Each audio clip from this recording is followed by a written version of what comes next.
Воз прегази 75 годишен старец на пругата во скопската населба Лисиче. Луѓето кои живеат блиску до пругата велат дека околу 15 часот и 30 минути слушнале нагло кочење на возот кој се движел од Велес кон Скопје.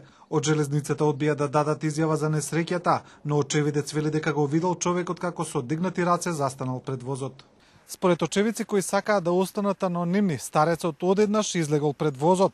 Она што може да се види од местото на настанот е дека тука нема никаков премин, а од другата страна на пругата има зграда и да ја преминал, патот не води нигде. Соседите велат дека починатиот не живеел на таа улица, туку неколку улици подалеку. Надлежните велат дека е рано да се каже која е причината за несреќата. Резултатите од увидот треба да ги прегледа истражниот судија. На камерата на А1 не беше дозволено да се приближи поблиску до местото на несреќата со објаснување дека се прави увид. Иако на местото имаше представници на железницата, како и повеќе наблюдувачи, меѓу кои и деца, кои на полицијата очигледно не им пречеа.